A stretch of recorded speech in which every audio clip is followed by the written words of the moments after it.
Boa noite, amigos da Novo Tempo. Que alegria poder saudá-lo em mais uma quarta-feira ao vivo, aqui dos estúdios da Novo Tempo, em Jacareí, São Paulo, para o Brasil e para o mundo. Há pouquinho eu estava numa live no Facebook, conversando com alguns amigos aqui do Brasil, de vários estados brasileiros, também dos Estados Unidos. Temos amigos na África que nos assistem nesse momento, alguns países da língua portuguesa. E onde quer que você esteja, você é muito bem-vindo ao programa Escola Bíblica NT. Toda quarta, ao vivo, a gente tem um encontro aqui às 8 da noite e ao longo de 2017 estamos estudando as parábolas de Jesus. Que privilégio eu e você temos, né? De termos a Bíblia e de relembrarmos as histórias contadas pelo Senhor Jesus há quase 2000 anos atrás. Histórias preciosas, cheias de lições espirituais e que nos ajudam no nosso preparo para o céu, na nossa caminhada para encontrar-nos com Ele. Jesus está voltando. Se prepara, tá bom? Nós temos uma frase muito bonita que eu gosto. Já ouvimos os passos de um Deus que se aproxima. Ele está voltando. E eu e você precisamos nos preparar. A Novo Tempo tem essa peculiaridade. É uma TV que se preocupa com a vida eterna das pessoas. E se você está conectado agora, é porque você é uma pessoa que dá valor à vida espiritual, almeja o céu e também quer se preparar. A Novo Tempo é uma ferramenta nas mãos de Deus, que Deus colocou nessa terra para abençoar a vida de milhares e de preparar a muitos para o céu. Por isso, seja muito bem-vindo ao programa de hoje. Eu queria começar mandando alguns abraços para as pessoas que já estão conectadas com a gente. Primeiro para o José Carlos Pinheiro, lá de Belém, no Pará. Um abraço a todos os paraenses. Sejam bem-vindos ao programa. Natália Gomes, de São Pedro da Aldeia. O Davi e a Natália é ex-participante do Bíblia Fácil, não é isso? Natália, um abraço para você. Que Deus abençoe ricamente, sintonizada com a gente. Pâmela Cavalcante, ela está dizendo boa noite, lá de Natal, Rio Grande do Norte. Um abraço a todos vocês. Há algum tempo estivemos lá numa caravana Novo Tempo, no Rio Grande do Norte. Fomos muito bem recebidos. Um abraço carinhoso para Sara Cantão, a nossa cantora, né, que participou aqui da outra temporada do programa. Um abraço para você lá de Brasília e também para o Getro, que semana que vem vai estar aqui participando conosco das gravações do programa Bíblia Fácil. Getro é o nosso tecladista, né? É o nosso músico.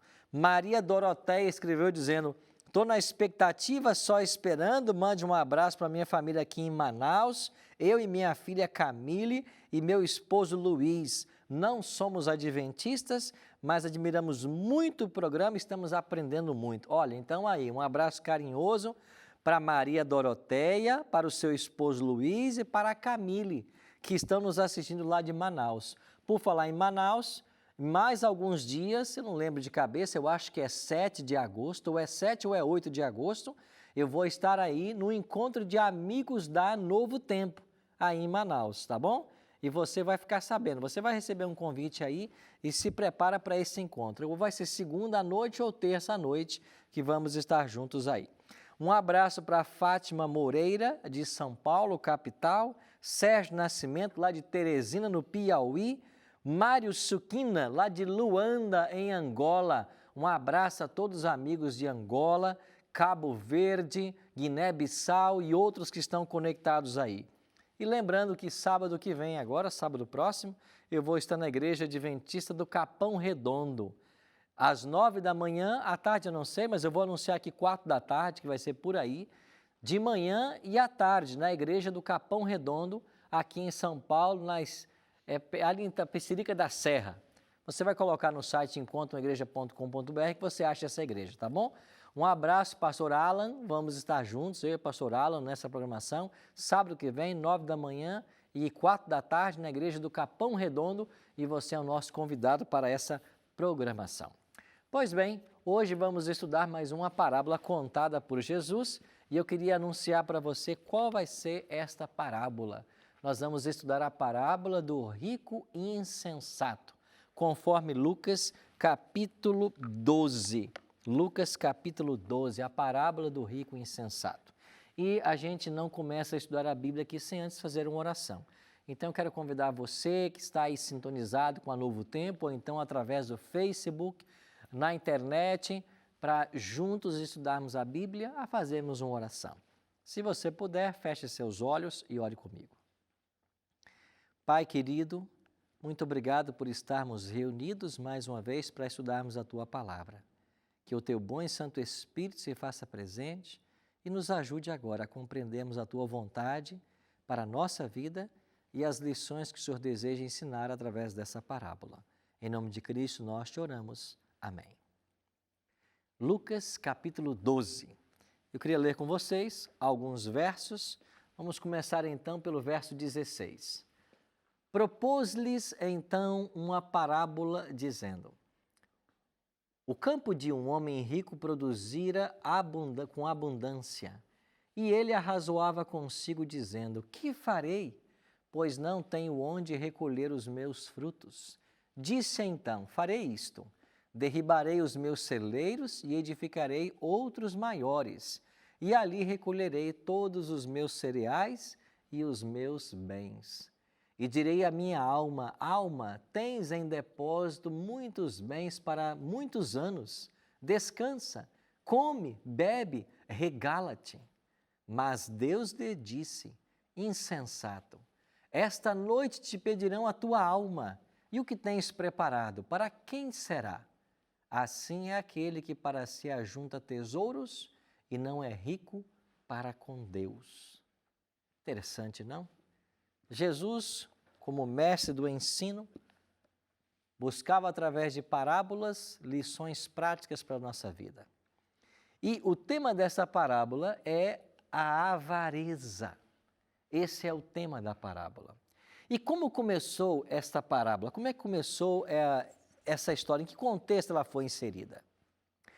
Aconteceu assim: Jesus estava junto dos discípulos e a multidão o acompanhava. De repente, enquanto ele ensinava a respeito dos mistérios do reino de Deus, um homem se aproximou e disse assim: mestre, eu estou tendo um problema com meu irmão, porque o nosso pai deixou para nós uma herança e o meu irmão não quer dividir comigo a parte que me toca. Então, esse foi o contexto. Jesus percebeu na palavra desse homem a avareza, o amor pelas coisas da terra, pelas posses materiais. E Jesus não podia desviar o foco do seu ministério. E ele foi claro ao dizer para esse homem: mas quem é que me estabeleceu para juiz entre vocês? Em outras palavras, quem sou eu para ficar julgando as causas? Eu não estou aqui para isso, então vocês têm que procurar as pessoas de direito. Mas ele, percebendo a avareza desse homem, ele então contou a história que nós acabamos de ler. E ele diz nessa parábola que havia um rico homem e a colheita dele produziu com fartura. Veja, o homem já era rico. Jesus não disse também que a riqueza desse homem fora adquirida de forma ilícita. Não. Ele era um homem rico e a colheita produziu tanto que ele não tinha aonde guardar o cereal. O que ele faz? Ele diz para ele mesmo: eu vou derrubar os meus celeiros e construir outros maiores para ajuntar todo o cereal que foi produzido agora. Mas Deus diz para ele: louco, você não sabe, mas essa noite te pedirão tua alma. Ou seja, você morrerá essa noite. E para quem vai ficar todos os bens que você acumulou ao longo da sua vida? E Jesus, quando termina de contar essa história, aqui no último verso do capítulo 12, na parábola, ele diz assim: assim é o que entesoura para si mesmo e não é rico para com Deus. Quer dizer, você pode ser rico para você mesmo ou você pode ser rico para Deus. Essa é a possibilidade que Jesus está colocando aqui nesse texto. Interessante que Jesus usou aqui uma expressão muito forte. Jesus diz assim: louco, esta noite te pedirão tua alma. Por que Jesus chama esse homem de louco? Bom, no Salmo 14, verso 1, Davi diz assim: o louco diz não há Deus. Louco é aquele que nega a existência de Deus. Louco é aquele que também não nega a existência de Deus, mas não reconhece as bênçãos de Deus. Esse era o caso desse homem rico da parábola. Ele não reconhecia que Deus havia abençoado a terra com chuva e com sol. Ele não reconhecia que é Deus quem faz frutificar todo grão, todo cereal, toda árvore frutífera. É Deus quem faz frutificar. Ele não reconhecia que o milagre dessa colheita abundante provinha das mãos de Deus. Ele não se via como um mordomo de Deus, apenas responsável por administrar aquilo que Deus havia colocado em suas mãos. Você percebe no discurso desse homem um egocentrismo sem tamanho. Volta a sua atenção para a parábola mais uma vez e percebe as palavras desse homem, se ele não era um tremendo egocêntrico. Primeiro ele diz assim: ele arrazoava consigo mesmo, verso 17. Então ele não buscava conselho de ninguém, ele não orava a Deus, ele arrazoava consigo mesmo. Ele dizia: farei isto, eu vou destruir os celeiros, farei isto, eu vou reconstruir maiores. Depois eu direi para minha alma, percebe aqui os pronomes possessivos, né? Para minha alma, olha, você agora descansa, arregala-te, bebe, farta-te dos bens. Um homem tremendamente egocêntrico. E mal sabia ele que naquela noite chegaria para ele a morte, e a pergunta de Jesus foi: para quem ficarão os teus bens? O que Jesus quer nos ensinar com esta parábola? Eu queria mostrar para vocês uma imagem que talvez reflete um pouquinho do que Jesus queria ensinar. Há pessoas que só olham para baixo nessa vida, estão encurvadas para a terra, para os bens materiais, para as coisas desse mundo. Essa é a grande maioria. E há poucas pessoas que estão de fato olhando para os céus, que reconhecem a existência de Deus, percebem esse Deus maravilhoso que provê para nós todos os recursos. Afinal de contas, a Bíblia é clara em ensinar de que nós não devemos dizer no nosso coração que foi a minha força, o meu braço, ou a minha sabedoria que me ajudou a adquirir riquezas. Não, isso são bênçãos que vêm do Senhor. Se eu estou conversando agora, falando para um homem rico, para uma mulher rica, coloque isso no seu coração. Tudo que você tem é porque Deus quis dar para você. Não é por habilidades tuas, não é pela sua capacidade mental, a sua capacidade de liderança, a sua capacidade de empreender, não. É porque Deus foi bondoso com você. É por isso que você tem o que você tem. Agora, se Deus colocou algo na sua mão, preste atenção. É porque Deus quer usar você para abençoar outras pessoas. No caso desse homem rico da parábola, ele já tinha os seus celeiros abarrotados de cereal e a colheita produzida com abundância. O que Deus esperava que ele fizesse? Que ele atendesse ao órfão, que ele atendesse à viúva, que ele atendesse ao pobre e ao necessitado, que ele usasse dos bens que Deus havia colocado em suas mãos para abençoar outras pessoas. Mas ao invés disso, Cristo disse não, ele só pensava em si mesmo, ele queria juntar para si e ainda disse assim para a sua alma: come, bebe, arregala-te, você tem provisão para o resto da vida. Jesus pergunta, naquela noite a morte chegaria para ele e para quem ficaria tudo isso? Você sabia que é muito comum, às vezes, pessoas começarem lá de baixo e construírem fortunas, e quando essas pessoas morrem e os filhos ou netos herdam, com poucos anos, eles destroem tudo que esse homem construiu, tudo que essa mulher construiu? Sabe por quê? Porque esses filhos e netos não aprenderam a dar valor, não aprenderam a lidar de fato com os bens que Deus permitiu que esse homem ajuntasse. Jesus ensina na parábola de que nós podemos ser ricos aos nossos olhos ou podemos ser ricos aos olhos de Deus. O que significa ser rico aos olhos de Deus? É você ajuntar nos tesouros celestiais. É isso que significa. Rico aos teus olhos é ter uma conta bancária grande, avantajada, é ter bens, propriedades, móveis e imóveis. Você pode ser rico aos teus olhos, mas aos olhos de Cristo você é rico. Você tem acumulado no céu. Mas, pastor, como que eu acumulo no céu? É o que eu acabei de explicar para você. É quando você usa os recursos que Deus colocou na sua mão para abençoar a vida de outras pessoas. Do órfão, da viúva, do pobre necessitado, das pessoas que estão ao seu redor. E se você quiser uma escala de importância, eu diria que é o seguinte: primeiro, você tem que abençoar a sua família com os recursos que Deus colocou em sua mão. Abençoou a família, atendeu às necessidades da sua família, agora vem aqueles que estão ao seu redor, as pessoas que carecem do seu auxílio, da sua ajuda. Alguém disse que quem dá ao pobre, empresta a Deus. Eu não sei quanto disso é verdade, mas eu sei de uma coisa: quando você usa os bens que você tem para abençoar outras pessoas, você de fato está fazendo ao próprio Cristo.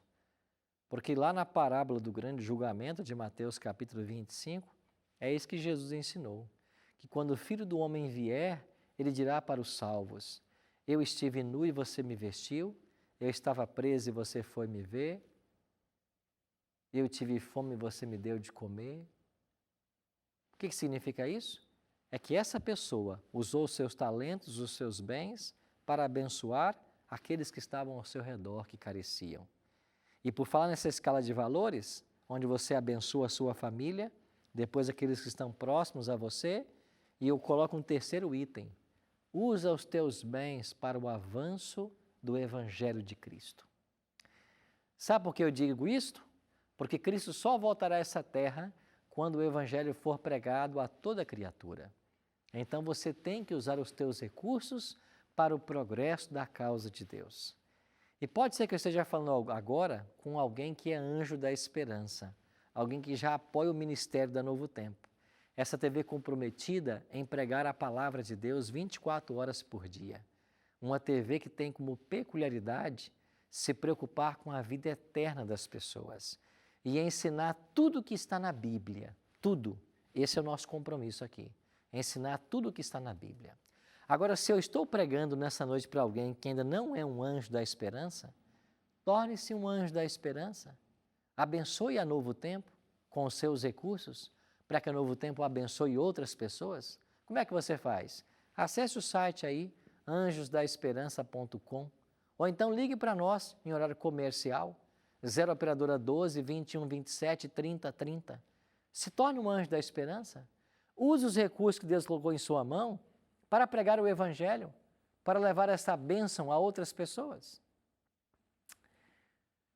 Pastor, eu não sou um homem rico, eu não tenho muitas posses. Como que eu posso então ser rico para com Deus? Eu queria mostrar para você agora uma foto de uma pessoa que, na minha visão, é uma mulher bilionária. Você conhece ela? Aqui está ela. Lembrou-se? Madre Teresa de Calcutá. Para mim, esta mulher é uma verdadeira bilionária. Sabe por quê? Porque ela dedicou tudo o que tinha e deu a sua própria vida para abençoar outras pessoas. Sabe o que me chama a atenção na história de Madre Teresa? Ela disse assim: o amor dói. O amor dói. Porque quando você ama de fato as pessoas e se interessa pelo bem-estar delas, você está preocupado em se doar, em doar o que você tem e se doar para o benefício das pessoas. E alguns podem pensar que o que ela fez, principalmente lá em Calcutá, na Índia, poderia ser de pouca importância, mas eu queria que você prestasse atenção numa frase que ela disse. Aliás, Madre Teresa é famosa por frases impactantes, mas eu gosto muito dessa que ela escreveu. Sei que o meu trabalho é uma gota no oceano, mas sem ele o oceano seria menor. Sei que o meu trabalho é uma gota no oceano, mas sem ele o oceano seria menor. Sábias as palavras, não? Aqui está um claro exemplo de alguém que aprendeu que tudo que tinha deveria ser usado em benefício do próximo. Que história fabulosa essa mulher legou para a humanidade. Esta é a mesma lição que Jesus está ensinando nessa parábola que nós acabamos de ler. O louco só pensava em si mesmo, um homem tremendamente egocêntrico, confiava nas riquezas. Foi por isso que Paulo escreveu lá em 1 Timóteo 6,10 que o dinheiro, o amor ao dinheiro é a raiz de todos os males. Não o dinheiro, o amor ao dinheiro, porque o dinheiro pode ser usado como uma bênção para muitas pessoas. Um outro detalhe interessante dessa história é que esse homem cometeu 3 erros, o homem da parábola. Primeiro, ele enganou-se quanto ao propósito da sua vida. Ele achou que a sua existência era apenas para o seu benefício. Esse foi o seu primeiro erro. Um segundo erro, ele não fez uso correto dos recursos. Ele não abençoou ninguém, usou apenas para a sua vida. E um terceiro erro, ele enganou-se em sua negligência quanto ao futuro. Ele não pensou na vida eterna, ele não pensou na vida por vir, ele só pensou no aqui e agora. Este foi um tremendo erro que esse homem cometeu. Você pensa apenas no aqui e agora ou você está de olho no futuro, na eternidade? E eu fico maravilhado com tantos projetos que a gente vê por aí sendo desenvolvidos, pessoas tentando construir um lar lá em Marte, ou em outro país, ou em outro planeta qualquer. Alguns estão tentando congelar seus corpos para que no futuro eles possam de alguma forma voltar. Existem tantas tentativas de perpetuar a vida, mas só existe uma que é autêntica. E sabe qual é a forma autêntica de se perpetuar a vida? Crer em Jesus Cristo como teu Salvador pessoal, porque Ele disse assim, eu sou o caminho, a verdade e a vida. Aquele que crê em mim, ainda que morra, viverá. O terceiro e maior erro desse homem da parábola foi não olhar para o futuro, não ter consciência de uma vida eterna que o aguardava. E naquela noite, quando Deus disse para ele, você vai morrer, de que adiantou todos os bens que você acumulou? Você tem bens acumulados? Abençoa a sua família, abençoa as pessoas que estão ao seu redor, os pobres, os necessitados, os órfãos e as viúvas. Use os seus recursos para a pregação do Evangelho. Apoie o ministério da Novo Tempo. Assim você estará cumprindo o plano de Deus para a sua vida. Sabe por quê? Porque de fato nós temos que ser ricos para com Deus. E nós somos ricos para com Ele quando nós pensamos no bem do próximo. Quando pensamos na vida eterna que está disponível para todas as pessoas. Quando nós projetamos um céu para as pessoas e não apenas essa vida. E esse foi o erro do homem da parábola. Não cometa esse erro. A sua vida não se limita aos anos que você tem nessa terra. A nossa vida é apenas um vestibular, um teste que nos prepara ou não para a vida eterna, porque diante de todos nós, Deus colocou a vida eterna. Esse é o maior presente que o céu poderia dar, e esse livro apresenta claramente o caminho para a vida eterna. Há uma coroa para você, meu amigo. A vida eterna te espera. Agora, não deixe que as riquezas que você tem sejam um empecilho para isto. Você sabia que para muitos a pobreza é uma bênção? Sabe por quê? porque se tivessem dinheiro, também se desviariam do caminho da vida eterna. Eu queria convidar você a refletir comigo um pouquinho mais a respeito disso. Existe uma coroa no céu, aguardando todos nós, aguardando eu e você. Existe uma vida eterna que nos foi prometida graças ao sacrifício de Cristo na cruz do Calvário. O verdadeiro sentido, o real sentido dessa vida é nos prepararmos para a vida futura. Alguém escreveu certa vez que todo aquele que faz ou aquele que faz todo o preparo para esta vida e nenhum para a vida futura é sábio por um momento, mas nécio por toda a eternidade. Você está se preparando para a vida futura? Os recursos que Deus colocou em sua mão, você os está usando para a sua vida espiritual, para se preparar para o céu, para ajudar outros também a se preparar para o céu? Ou os recursos que Deus colocou em sua mão estão se tornando um empecilho para o céu? Esse era o problema do homem da parábola. Amigo, Deus quer você no céu.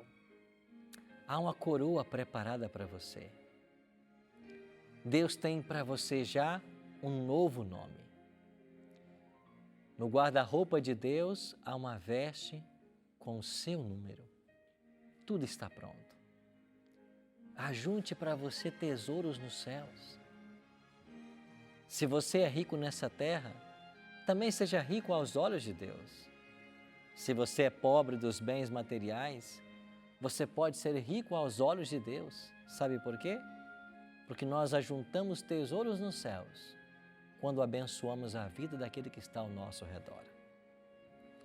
E eu queria orar por você agora. Orar para que o Espírito Santo trabalhasse continuamente no seu coração e fizesse de você alguém que deseja de fato o céu e a vida eterna.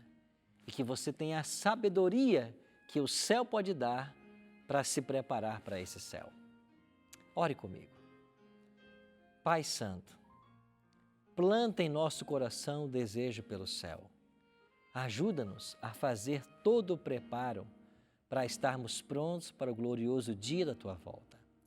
Não permita que os nossos bens sejam um empecilho para a vida eterna.